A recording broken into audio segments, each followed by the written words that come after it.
is all three planes put together. They're flat, they're sharp.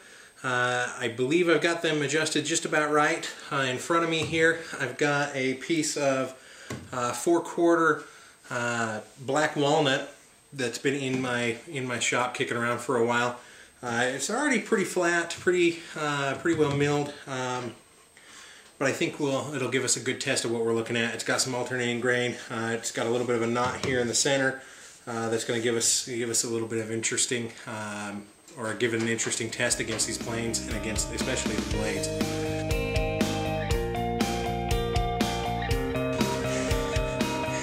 I hate to say it, but this $40 POS cheap GROZ planer that every professional woodworker out there that I've read hates is producing some very, very nice chocolate shavings here off of this piece of walnut. As you can hear, I'm speechless. The surface is very good. I've got a little bit, I hate to say it, a little bit of tear out here around the back edge of this knot. But not bad. Not bad at all. Let's try the jack plane here. I think I've got it set to where we want it. Let's give it a go.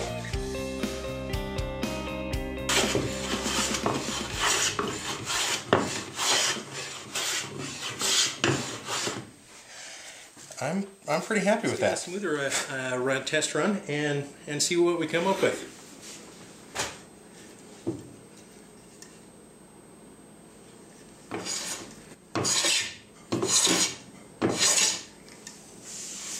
You know, overall, not bad.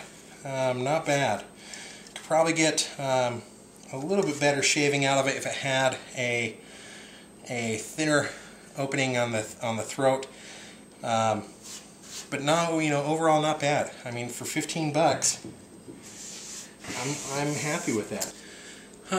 What's the final verdict? Spend your money or keep your money? If you're a hobbyist, intermediate, introductor, beginner woodworker, and you don't have a set of planes, and you don't have the funds really to run out and buy a Veritas or a Lee Nelson or you know, a number of other manufacturers, I say absolutely. It was going to require some work. It's going to require some effort to get it into a state that is going to give you what you're looking for. But I mean, the shavings, they speak for themselves.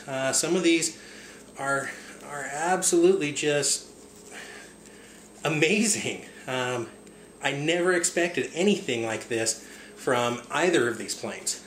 When I first opened them in the first part of December, and you know, that's why they've been sitting in a box for 2.5 months, is because I didn't want to spend the time because I didn't believe they were going to be worth it.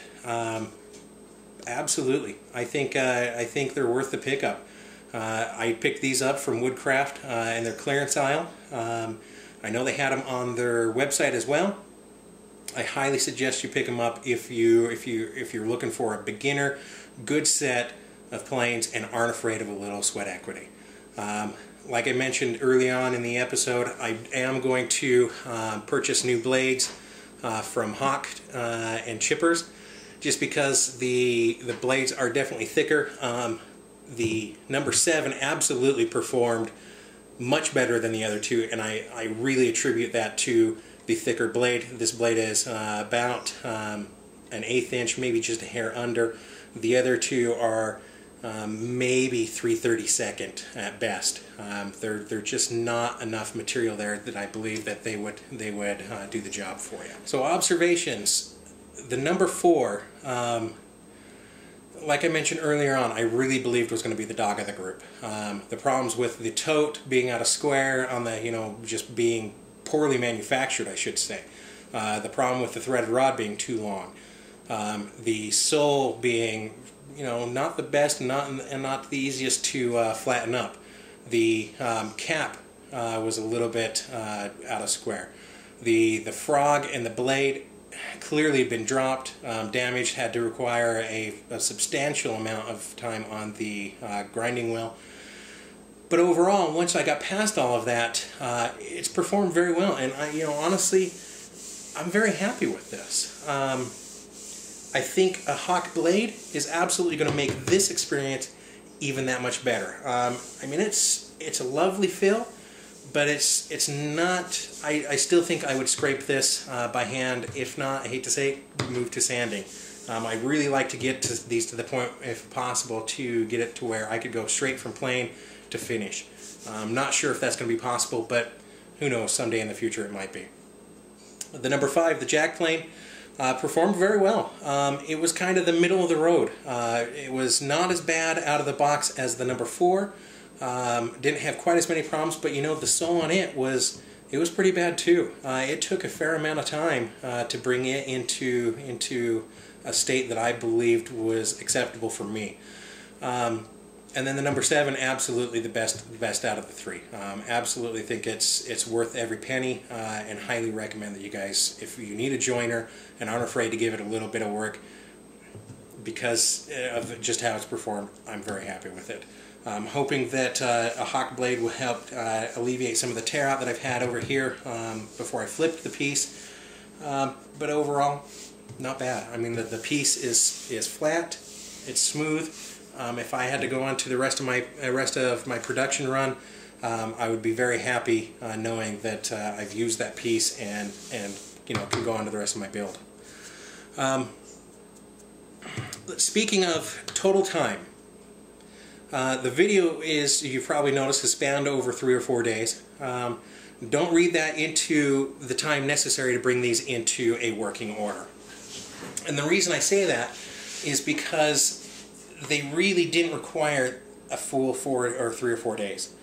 All told, I would say that I've had probably 4 to 5 hours max on these. And the reason I say that is because by using my benchtop belt sander to help initially flatten and lap the soles, that saved a lot of time. If you don't have that, you're probably going to be in the 7 to 8 hour range, and a fair amount of sandpaper. I went through, I would think, probably 2 to 3 belts on the belt sander before I was comfortable moving on. Simply because of the bite. I mean, steel on sandpaper and steel, they're not meant to really go together. And so once it loses its bite, you've got to change it, move on. So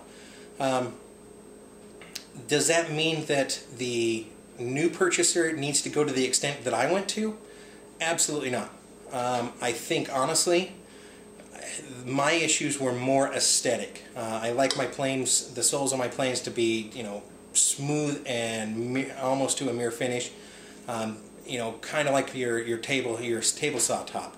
I want it to be a close grain. I want it to make sure that if there's any scratches or problems with it, I'm going to easily be able to see that.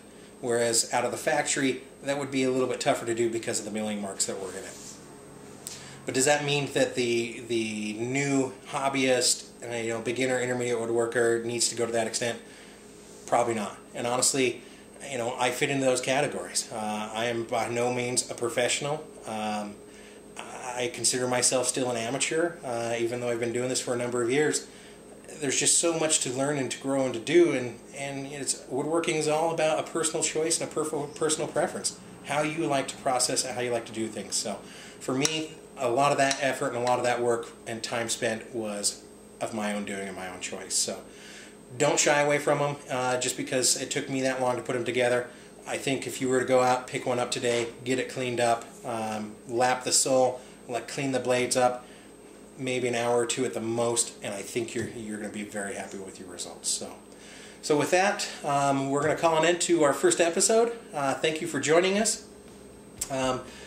And if you want to see the entire process for what I did to all of the planes to get them to this point, take a look at our second video. That's going to be a more in-depth tune-up process review, rather than just a quick few minutes to just see what we could get to at the end product here. So check that out. Take a few minutes, give me some comments, give me some feedback, whatever you want. Like I said, I'm not a professional. If you don't like how I've done it, I'm sorry. It's just the way I've chosen to do it. So good luck out there, and stay safe.